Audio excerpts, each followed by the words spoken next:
বন্ধুরা, আমরা তো দোকান থেকে মিষ্টি দই বাড়িতে কিনে এনে খাই। বাড়িতেই যদি দোকানের মতো মিষ্টি দই বানিয়ে নেওয়া যায় তবে কেমন হয়। আজকে আমি পারফেক্ট মিষ্টির দোকানের মতো মিষ্টি দইয়ের রেসিপি আপনাদের সাথে শেয়ার করব। আশা করি আজকের ভিডিওটা আপনাদের খুবই ভালো লাগবে। সোনালী কিচেনে সবাইকে স্বাগত জানাই। আমার রেসিপি যদি আপনাদের ভালো লেগে থাকে তাহলে লাইক করবেন, শেয়ার করবেন, সোনালী কিচেন চ্যানেলটা সাবস্ক্রাইব করে দেবেন। পাশে থাকা বেল আইকনটা ক্লিক করে অলটা প্রেস করে দেবেন। তাহলে আমি যখনই কোনো নতুন রান্না আপলোড করব সবার আগে নোটিফিকেশন আপনার কাছে পৌঁছে যাবে। আসুন তাহলে দেখে নেওয়া যাক খুব সহজে বাড়িতে মিষ্টি দই বানানোর এই রেসিপিটি। আজকে আমি টক দইয়ের সাজা দিয়ে মিষ্টি দইটা বানাবো, তাই বড় চামচের 4 চামচ টক দই আমি ছাঁকনির মধ্যে দিয়ে দিয়েছি। ভালো করে জলটা ঝরিয়ে নেব। আপনারা চাইলে মিষ্টি দইয়ের সাজা দিয়েও মিষ্টি দইটা বসাতে পারেন। আমি লাল দই বানাবো। দইয়ের মধ্যে লাল কালার আনার জন্য আমি চিনি ক্যারামেল করে নেব। 50 গ্রাম মতো চিনি আমি কড়ার মধ্যে দিয়ে দিলাম। গ্যাসের ফ্লেম একদম লোতে থাকবে। চিনি ক্যারামেল হতে শুরু করেছে। চিনি ক্যারামেল হয়ে সুন্দর একটা ব্রাউন কালার রং এসে গেছে। এর মধ্যে এবার দিয়ে দেবো 1 কাপ দুধ। দুধ দিয়ে খুব ভালো করে মিশিয়ে নেব। 1 কাপ দুধ দিয়ে খুব ভালো করে মিশিয়ে নিয়েছি। এবারে বাকি দুধটা এর মধ্যে দিয়ে দেবো।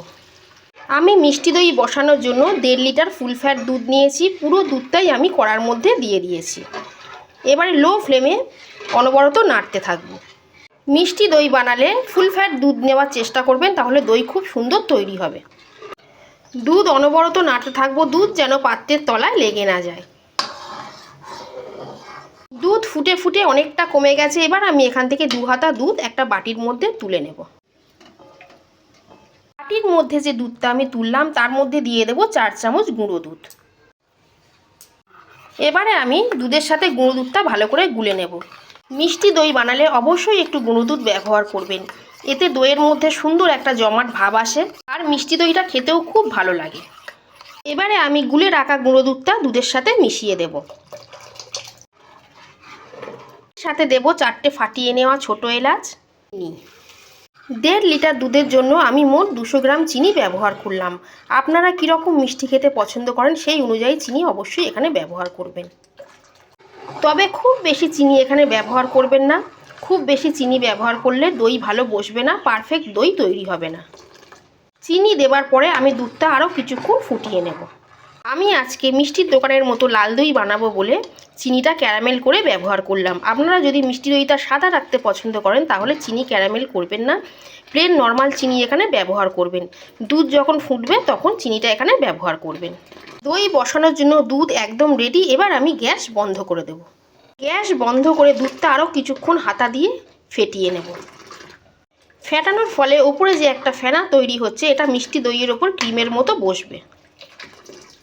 ভালো করে ফেটিয়ে নিয়েছি। এবারে দুধটা একটু ঠান্ডা করে নেব। টক দইয়ের জল খুব ভালো করে ঝরে গেছে। এবারে আমি টক দইটা ফেটিয়ে নেব। দই বসানোর জন্য আমি একটা কম্বল পেতে নিয়েছি। আপনারা কম্বল বা যে কোনো গরম জাতীয় কাপড় বিছিয়ে নেবেন। এবারে এর মধ্যে আমি একটা স্টিলের ডেচকি রাখলাম। এর মধ্যে আমি দইটা সেট হওয়ার জন্য রাখবো। দই বসানোর জন্য দুধ একদম রেডি। দুধ অনেকটাই ঠান্ডা হয়ে গেছে। আমি হাত পরিষ্কার করে ধুয়ে এসেছি। এবার আপনাদের দেখাচ্ছি। একটা আঙুল আপনারা দুধের মধ্যে ঢোকাবেন। দেখুন সহ্য করা যাচ্ছে। এই রকম গরম দুধই দরকার। খুব বেশি গরম দুধ থাকলে দই কেটে যাবে, আবার খুব বেশি ঠান্ডা থাকলে দই ভালো জমবে না। এখান থেকে আমি 1 হাতা দুধ তুলে নেব। ফেটানো টক দইয়ের মধ্যে দুধটা দিয়ে দেব। ভালো করে মিশিয়ে নেব। দই মেশানো দুধটা আমি দুধের মধ্যে দিয়ে দেব। এবারে খুব ভালো করে মিশিয়ে নেব। টক দই দিয়ে দুধের সাথে খুব ভালো করে মিশিয়ে নিয়েছি। দই বসানোর জন্য আমি 2টো মাটির ভাঁড় নিয়েছি। ভাঁড় দুটো পরিষ্কার কাপড় দিয়ে খুব ভালো করে মুছে নিয়েছি। এবারে আমি ভাঁড়ের মধ্যে দুধটা দিতে থাকবো।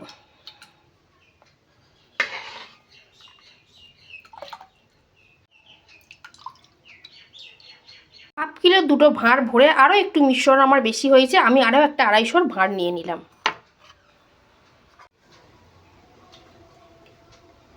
আরও একটু বেশি হয়েছে, আমি একটা মাটির গ্লাসে ভরে নিচ্ছি।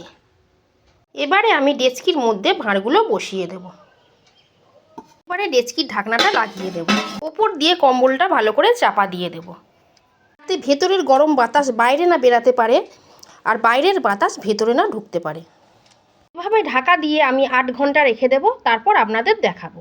8 ঘন্টা পর ফিরে এলাম। দেখুন বন্ধুরা, দই কত সুন্দর জমে গেছে। এবারে আমি এটা 1 ঘন্টা ফ্রিজে রাখবো, তারপর দেখাবো। ফ্রিজে 2 ঘন্টা রাখার পর আমি দই বার করে এনেছি। দেখুন বন্ধুরা, দইটা কি সুন্দর জমে গেছে।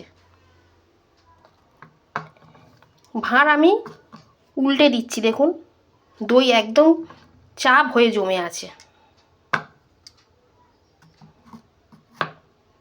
বাড়িতে বানানো এই দইয়ের যে কি স্বাদ, আপনারা একবার না বানিয়ে খেলে বুঝতে পারবেন না। আমার রিকোয়েস্ট রইল, আপনারা অবশ্যই একবার বাড়িতে এইভাবে দই বানিয়ে খাবেন আর কমেন্ট করে আমাকে জানাবেন আপনাদের কেমন লাগলো। এবারে আমি দইটা কেটে আপনাদের দেখাচ্ছি।